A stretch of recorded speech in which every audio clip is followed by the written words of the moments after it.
Saya ini susah Bu, 1 jam suruh sembahyang. Saya cerita sama Pak Daniel tadi malam. Saya kagum dengan seorang hamba Tuhan, almarhum. Beliau perintis dari kebangunan rohani, salah satu tokoh menurut saya kebangunan rohani di Surabaya. Beliau terkenal 6 jam minimal doanya. Suatu hari saya ketemu dengan teman yang ternyata pernah punya pengalaman berdoa sama beliau 6 jam. Wah, saya mau belajar. Boro-boro 6 jam, 6 menit itu kekuatan saya. Karena saya pikiran langsung kemana-mana loh Pak. Bapak Ibu tahu nggak, saya jujur kalau doa pikiran kemana-mana. Jadi kalau Bapak Ibu tanya sama saya, Bu kenapa kalau saya doa nggak bisa fokus? Percayalah itu nasib sejuta umat. Nggak bisa fokus. Jadi saya penasaran kenapa bisa 6 jam. Kok gimana Om itu kok bisa doa 6 jam? Tolong, engkau kan pernah ikut. Gini Bu Ruth, oh sebelumnya saya tanya, Om itu bisa main musik nggak? Enggak. Gitar? Nggak bisa. Om bisa nyanyi enggak? Enggak bisa. Loh, terus 6 jam diisi apa kok? Gini ya Bu Ruth, tak praktekin ya. Dia ngajak saya merem. Gini. Yesus.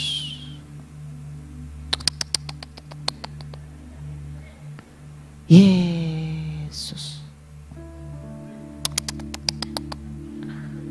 Kadang-kadang ternyata saya ingat, kadang-kadang gini. Yesus.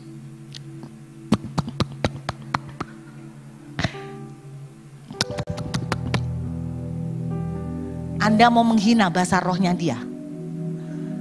6 jam, sakti nih orang. Sapu tangan habis dia doakan, ada jemaat bongkok. Sapu tangannya ditaruh di bongkoknya. Kencang. Bahasa roh saudara dan saya lebih bagus dari punya Om. Kira pasyakaralah para pasyo. Uriat akan musuh. Sapu tangan Anda taruh di orang bongkok, makin bongkok. Enggak sakti sama sekali. Ya kan? Sakti. Om ini sakti, itu terkenal di Surabaya. Orang enggak bisa hamil. Sapu tangan didoakan, sama Om ditaruh di perut. Bulan depan hamil. Satu kali saya khotbah di gereja tersebut, saya bingung. Karena jemaat datang bawa sapu tangan. Lalu dia bilang begini, Bu tolong doakan sapu tangan ini. Saya tahu cerita tentang Om, tapi saya enggak pede untuk mendoakan sapu tangan. Iman Om sama iman saya beda saudara. Ya karena dia maksa suruh doakan, ya tak doakan aja. Apa yang terjadi Bu? Tidak terjadi apa-apa saudara. Karena kurang sakti Bapak Ibu. Si Om sakti sekali. Padahal 6 jam doanya. Jesus. Kata Pak Daniel, mungkin dia itu berdecak kagum. Mungkin. Anda jangan menghakimi bahasa roh. Saya bilang sama Pak Daniel ketawa tadi malam. Pak mau bikin kursus bahasa roh kah Pak? Nanti diajarin la la la la la la. Lili lili lili lulu lulu lulu. Sandal lawas sandal lawas. Sandal lama katanya Pak Daniel. Jangan menghina bahasa roh. Saya punya teman, itu luar biasa pengurapannya. Anda tahu bahasa rohnya? Dia hamba Tuhan juga di Surabaya. Saudara kalau dia bahasa roh saya ketawa. Karena saya geli bahasa rohnya gini. I didi he. I didi ho. Didi he. Didi ho. Saya langsung ingat film India Kochi ho tahe. Iya toh, didi he, ai didi ho, didi he. Saya niru Bapak Ibu didi ho, didi ho, didi he ho, ya kan. Tapi urapannya luar biasa, jangan menghina. Ada orang yang bahasa rohnya kayak gini. Saya punya teman lagi. Wow, pelayanannya luar biasa. Kalau bahasa roh gini, brukutuk, brukutuk, brukutuk, brukutuk. Mungkin dia seperti yang kata Alkitab, Ada air keluar dari bait suci. Mula-mula semata kaki. Lalu naik sampai ke lutut. Lalu sampai berenang. Akhirnya tenggelam. Lalu dia blukuduk, blukuduk, blukuduk, blukuduk, blukuduk, blukuduk. Beneran Bapak Ibu. Lucu-lucu saudara. Saudara tidak bisa mengejudge atau menghakimi dari bahasa rohnya. Gitu loh. Biarpun bahasa rohnya blukuduk, tapi dia tidak ada jarak dengan Tuhan. Biarpun bahasa saudara keren, canggih, kiara, syakara, batu. Terus nanti sesekali kuai, hai siang soalnya, wah canggih. Aku nggak bisa kuai soalnya Bapak Ibu. Jadi Anda pikir bahasa rohnya canggih tapi ada jarak, percuma. Jadi yang penting tidak ada jarak. Nah saya tuh cari tahu gimana caranya. Setelah dengarkan cerita doa 6 jam, saya sungguhan praktek loh. Aku ini orang yang tipe ketika penasaran aku praktekin Bu. Tak praktekin, sembahyang. Jesus. Aku ketawa Bapak Ibu. Aku ini ngapain ya? Karena yang saya tiru teknisnya. Nggak nangkep. Iya kan? Karena beliau sudah meninggal, saya nggak sempat tanya. Om, waktu Om ngomong cek, waktu Om bilang begitu, apa yang ada di hati Om? Itu yang sebetulnya saya ingin tanyakan, tapi beliaunya udah meninggal. Jadi bukan teknisnya. Sampai akhirnya saya membaca satu buku. Dan buku ini cocok banget buat saya. Yang menulis seorang Romo Katolik. Namanya Brother Lawrence. Saya mendengar cerita Brother Lawrence ini mukanya bersinar seperti Musa. Wow. Dia dulunya adalah seorang marinir, jadi tentara. Kemudian dia memberikan hidupnya menjadi seorang romo dan tinggal di biara. Ketika dia menyerahkan hidupnya menjadi seorang biarawan, dia ditempatkan di bagian dapur. Dia ditempatkan di bagian dapur. Nah Bapak Ibu tak ajarin cara membangun hubungan tidak ada jarak. Dia di bagian dapur. Satu saat seseorang pernah tanya, Romo, bagaimana rahasianya Romo itu berdoa? Sehingga Romo itu bisa seperti ini dengan Tuhan. Si Romo itu bilang begini, dia tanya, apakah Romo menghabiskan berapa jam di chapel? Romonya jawab, saya berdoa lebih banyak di dapur daripada di chapel, daripada di ruang doa. Wah ini menarik. Waktu saya dengar ini tambah penasaran. Saya berdoa lebih banyak di dapur daripada di ruang doa. Lalu dia tanya begini, Romo, berapa jam Romo berdoa? Dia jawab begini, saya tidak pernah berdoa lebih dari 1 jam. Wah, penghiburan. Ini solusi. Saya tidak pernah berdoa lebih dari 1 jam. Tapi kalimat selanjutnya yang membuat saya tersentak. Dia jawab begini, tapi saya tidak pernah melewatkan 1 jam tanpa doa.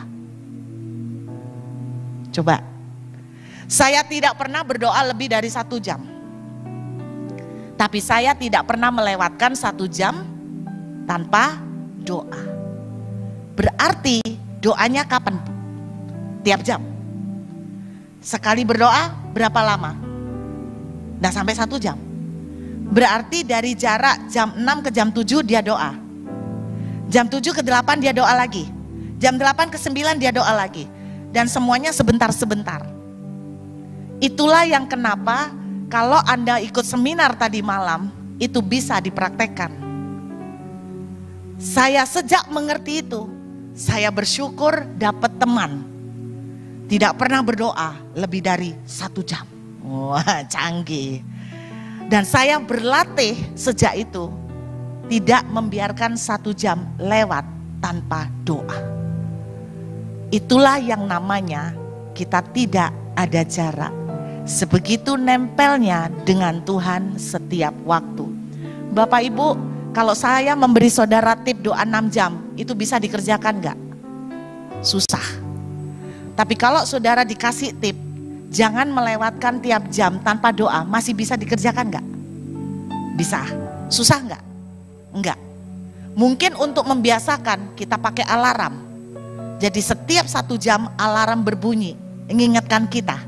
Saya dulu ngajarin anak-anak rohani saya, setiap jam alarm dibunyikan. Jadi setiap jam mereka ngelatih itu.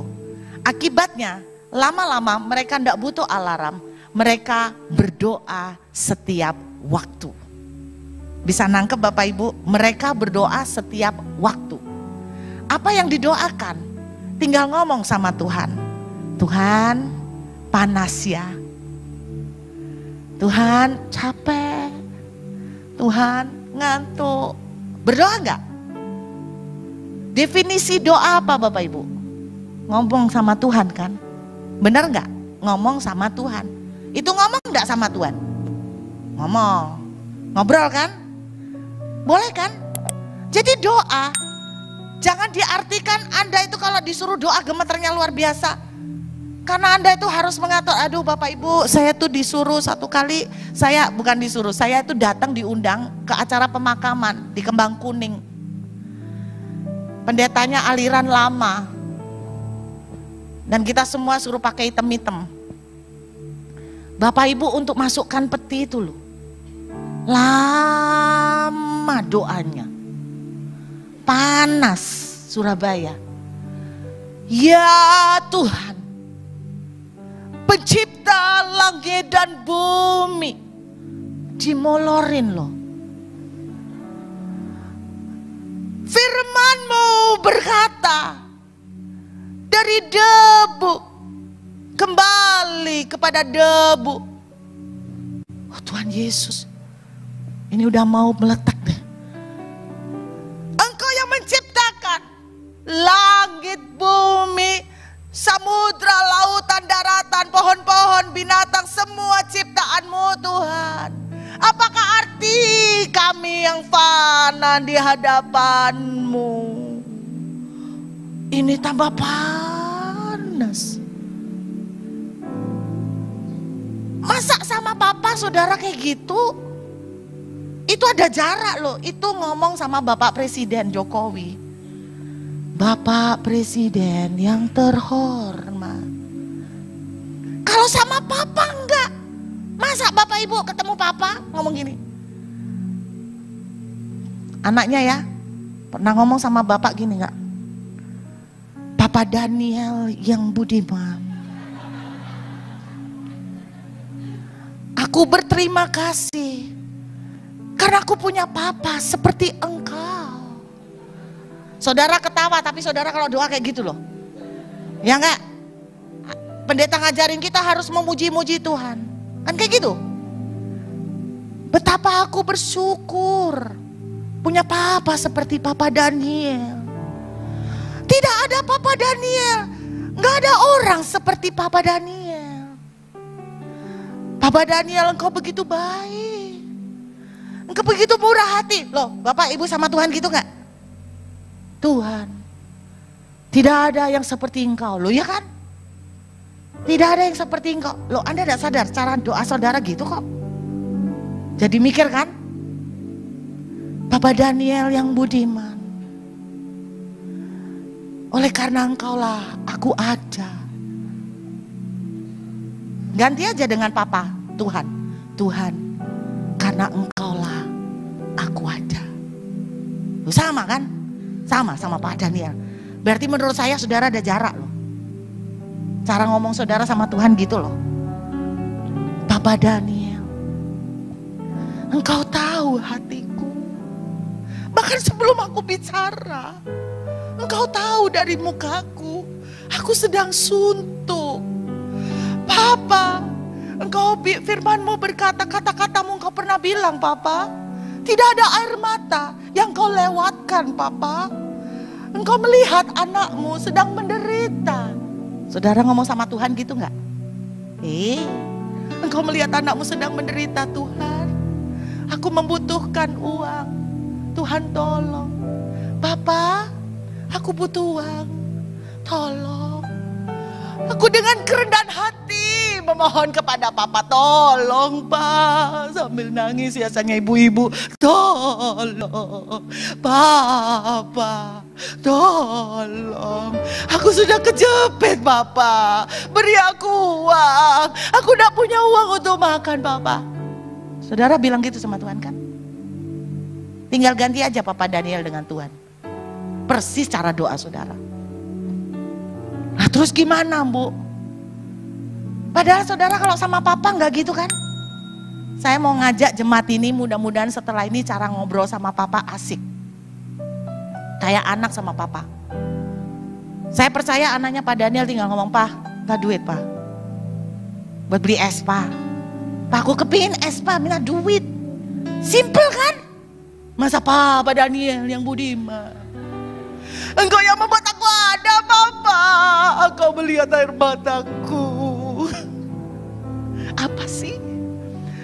Kalau di mimbar bolehlah. Karena kan tidak semua jemaat siap. Tapi kalau doa pribadi masih begitu, itu keterlaluan.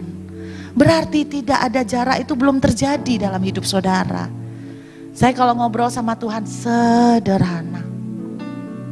Pak, orang itu menjengkelkan. Sungguhan. Rasanya mau tak cakar, mau tak tendang, mau tak mau tak cekek. Burut kalau doa gitu. Lagi sumpek nih soal duit. Pak, gak punya duit. Aku takut loh.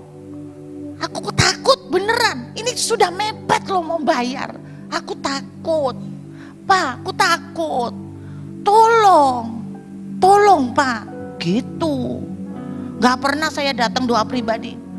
Dengan kerendahan hati. Aku datang kepadamu. No. Itu di gereja Pak, di gereja. Kalau di rumah, Pak, tolong Pak. Kerendahan hati bukan karena kata-kata. Kerendahan hati karena sikap yang di dalam. Tuhan tahu kita rendah hati atau enggak. Saya berdoa tidak ada cara. Kalau Anda mulai merasa kering dengan Tuhan, berarti sudah ada cara. Saya berdoa gereja ini mulai hari ini belajar. Tidak bisa berdoa lebih dari 1 jam. Tapi jangan lewatkan 1 jam tanpa doa. Di mana saja, di toilet, di mall, di dalam mobil, Anda mulai belajar ngobrol sama Tuhan. Awal-awal pasti merasa aneh, seperti merasa ngobrol sendiri. Tapi percayalah, berjalan dengan waktu, Anda tidak sadar, tiba-tiba Anda bisa mendengar suara Tuhan. Serius. Orang tanya sama saya bagaimana cara mendengar suara Tuhan. Bangun dari tidak ada cara. Maka engkau akan menangkap pimpinan Tuhan.